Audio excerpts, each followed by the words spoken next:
namoonni tokko gaafa waan gaarii bareedaa wanta firii gaarii qabu wayii tokko gaafa nama gubbaarratti arganii wanti sun waanuma akka salphaa wayii akkasumaan tola lafaa dhufe wayii itti fakkaata jechuudha. Namoonni tokko waanuma hin taane wayii irratti kan hin amanne ofii sin amanan nama sin amanan zimbi jedhanii dirriqqa jedhanii kan kukkugan jiru jechuudha. Gatii waan gaarii garuu isuma waan gaarii sanarratti argame kan qabatee jiru sanatu beeka. Chaalenjii meeqa, dadhabbii meeqa, kufaatii meeqa booda akka garaagarummaa sanaatti laga meeqa keessa kufee kan ce'ee darbe abbuma isaatu beeka jechuudha. Baay'ee wayii rifeensa koo kan duraaf kan ammaa xiqqoo bakka qasxii diimaan kun agarsiisu yookaan immoo isa xiyyi diimtuun kun agarsiisturraa xiqqoo isinitti agarsiisuu barbaadeeni.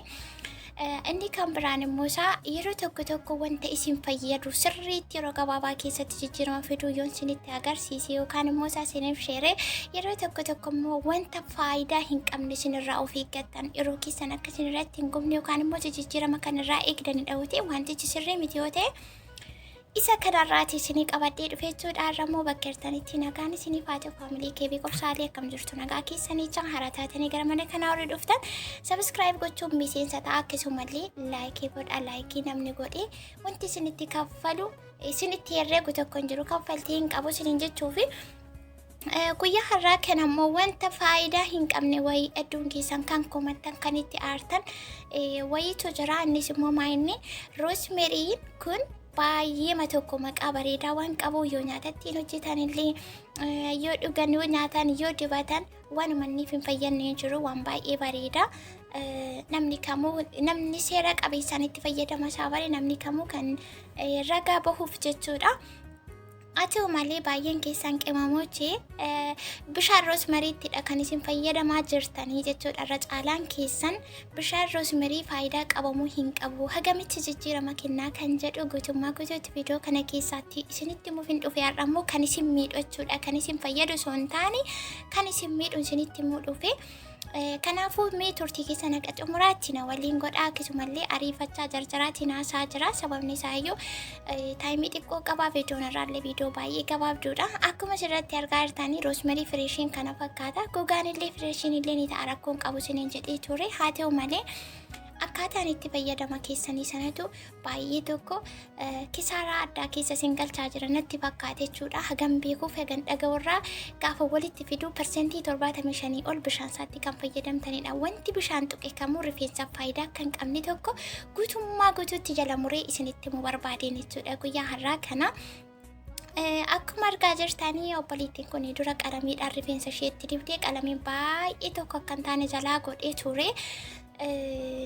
Isallee tokko lamaan fuulduratti isiniif fidachuudha. Warri rifeensi keessan qalamii godhatee jiru akkamitti akka deebisuu dandeessanii wanta keemikaalota garaagaraarraa bilisa ta'e akkamittiin akka sirreeffachuu dandeessan viidiyoo gara fuulduraatti isiniif fida. Har'a garuu bishaan roosmerii bicha walitti fayyadamtanii roosmeriin kun waanuma tokko faayidaa hin qabu bitee itti fayyadamee namarraa fidee akkasitti rakkadhee waa meeqa ta'e roosmerii kana argadheen itti fayyadamee ture garuu faayidaan qabu warri jettanidhaa fi bakka itti faayidaa hin qabne kana kunuu akka asirratti argitan kana akka kanaatti itti fayyadamaa jirtu yoo ta'e of course faayidaa tokko hin qabu.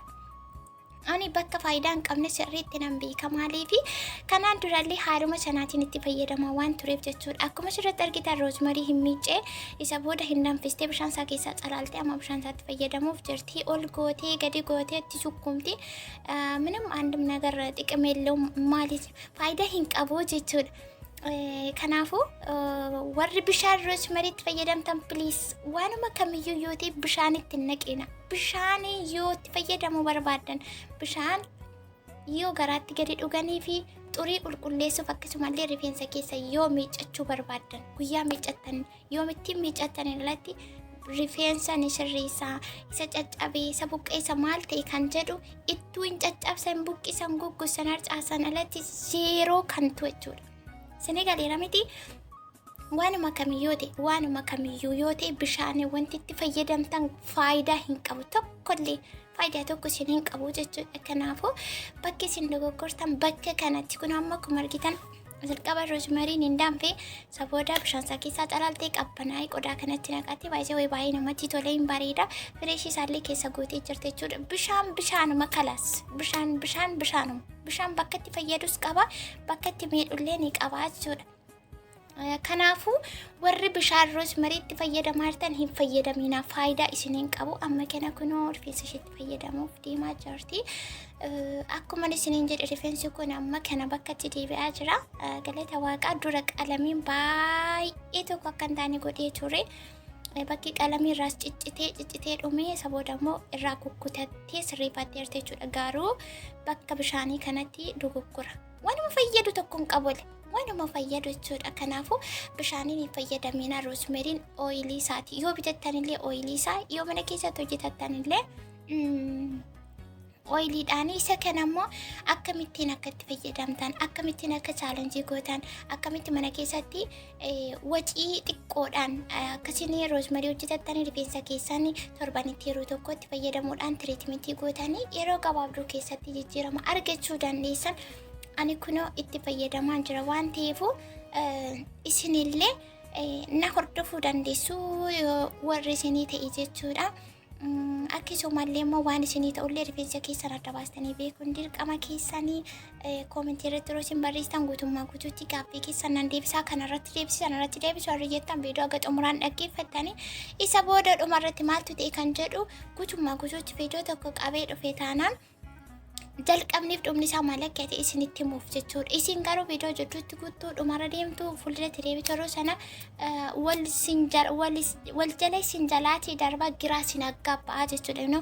Akkas taatanii rakkoo keessa jirti waan ta'eef warri barbaadanii hordofuu dandeessu. Yeroo tokko wanta isinii ofii kootii itti fayyadamee faayidaa naaf kennuu dide isiniifidha. Yeroo tokko wanta itti fayyadamu baay'ee kan hin jaalladhu. Waliigallee jijjiirama qabudha kan isinii fidu waan ta'eef isin immoo yeroo kana irraa barattuu sirreeffattuu bakka kana dogoggoreen jira kanaaf akkas ta'e kanaaf na fayyade kanaaf na fayyaduu dide kan jedhu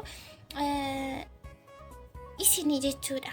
Kanaafuu haala kanaatiin bishaaniin fayyadamina amma akkasitti dadhabdee ol sokkomtee gadi sokkomtee daqiiqaa muraasa booda ati lallaafii na eega jettee eddanni garuu akka duboo re'ee ol dhaabatee goggogee kan shedhee si eega kan duraarra caalaatti goggogee si eegaa jechuudha.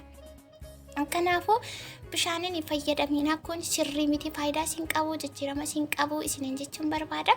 Viidiyoon koo gara dhumaatti jirti isinii galaa irraa baratti hubattu dheetii yaada gaaffii kamiyyuu qabaattan koomentii irratti na gaafachuu dandeessu. Please viidiyoo laayikii godhaa. Akkasumallee warri maatiin taanii maatii bakka olirra kaawwadhaa. Yeroo yerootti viidiyoon as gubbaarratti gadhiifamu notifikashiniin akka isin bira qaqqabu yoo barbaadanii bakka olii sanarra kaawwadhaa isinin ja'a. Hagammaatti immoo warri laayikii gochaa na jajjabii saartan gaaffis gaafa saartan hundi keessanuu hedduu galatooma ulfaadha. Baay'ee kan isin jaalladhu isin kabaju isiniyyuu ni beektu waan ta'eef wanta inni itti fayyadamu seera qabeessaan itti fayyadamtanii deebitanii dhuftanii fedhii isaa koomentii irratti akkasiin natti himtan asumarraan isin eega. Hagammaatti yeroo keessanis aarsaa gootanii waan wajjin turtanii fi hedduu galatooma ulfaadhaa. Viidiyoo birootiin aga walitti deebinutti bakka jirtanitti nagaa fayyaa ta'a. Hamtuu isin argin gaariin isin darbiin waan argattan waan dubbattan waan hojjettan hundumaatti milkaa'aa isinin ja'a.